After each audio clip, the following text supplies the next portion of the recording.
Видео от 1 января 2019 года и тема видео «Особенности JBL Extreme 2». Попытаемся понять отличия и ответить на вопрос, почему второй Extreme на уровень выше первой версии.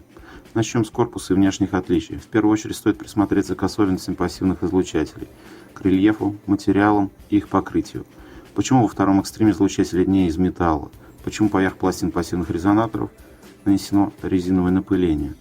Исходя из личного опыта, приобретенного в процессе создания собственных самодельных акустических систем, я сделал для себя вывод, что для наиболее удачного баса требуется увеличивать не вес пластины пассивного резонатора, а упругость его резинового подвеса. К примеру, излучатели с жестким резиновым подвесом хорошо подходят для открытого пространства и будут выдавать стучащие, пробивные басы, а излучатели с мягким резиновым подвесом дают глубину и объем и хорошо подходят для работы акустических систем внутри помещения, то есть в условиях стен. Принцип устройства системы пассивных резонаторов примерно следующий. При колебании диффузора ведущего динамика внутри корпуса создается вакуум, либо избыточное давление, которое создает силу. И эта сила действует на ведомую пластину пассивного резонатора, после чего происходит движение самой пластины. Далее, при обратном движении диффузора ведущего динамика создается другая сила с противоположным направлением. Эта сила изменяет ход пластины в обратном направлении. И чем легче пластина излучателя, тем меньше временной интервал на преодоление инерции хода этой пластины, то есть изменение движения в направлении хода этой самой пластины.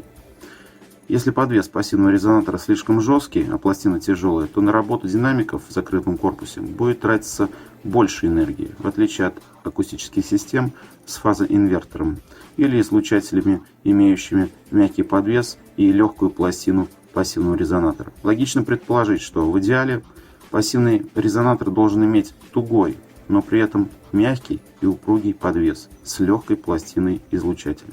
В Extreme 2 установлены легкие пластины с упругим подвесом и резиновым покрытием. Возможно, причина покрытия – это то, что на поверхности легких пластин возникают какие-то вибрации. Соответственно, для поглощения этих самых вибраций необходим какой-то вибропоглотитель. Предположим, именно поэтому разработчики второго Extreme использовали напыление из мягкой резины или силикона на поверхности своих пластин пассивных излучателей именно для поглощения вибраций. Также, если присмотреться к пластине пассивного резонатора JBL Extreme 2, то мы видим, она не только легкой, но и выпуклой формы.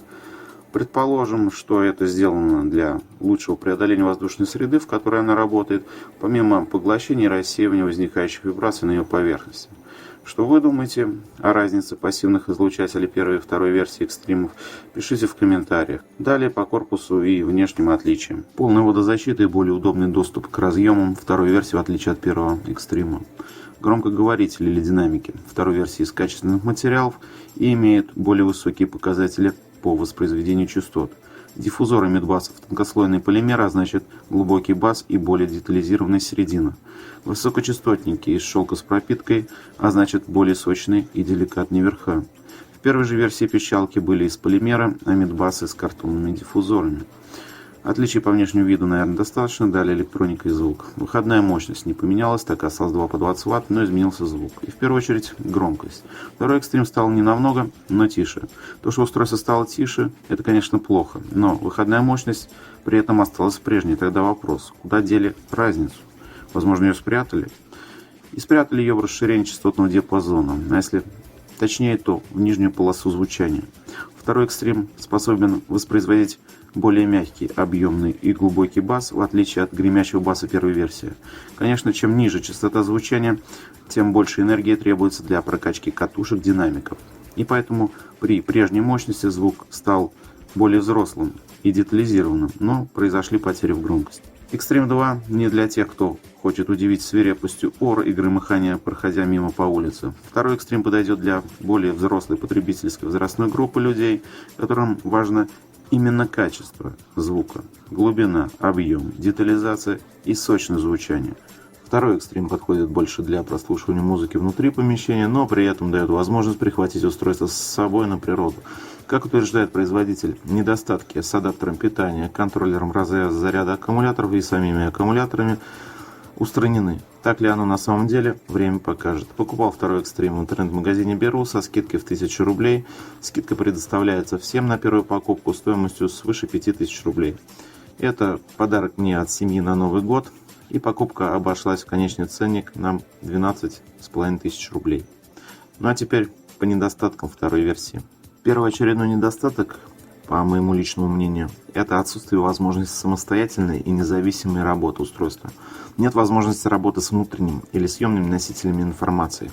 Очень странные двойные стандарты защиты авторских прав, если брать во внимание версию Spati Box, в котором есть возможность работы с картами памяти.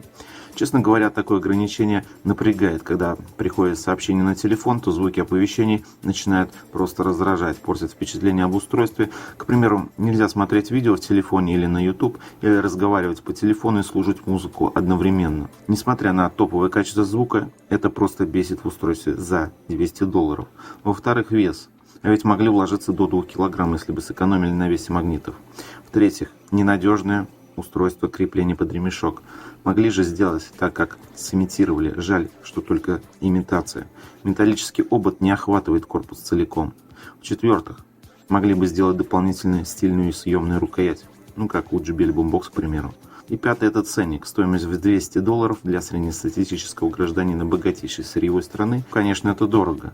Для жителей некоторых регионов России, чтобы купить, к примеру, эту колонку, придется работать месяц. На то это, возможно, и бренды стоят денег. Не забываем вступать в группу ВКонтакте. Если еще не вступили, оставлять комментарии, ставить лайки, дизлайки, делиться видео с друзьями. И всем всех благ. Спасибо за внимание.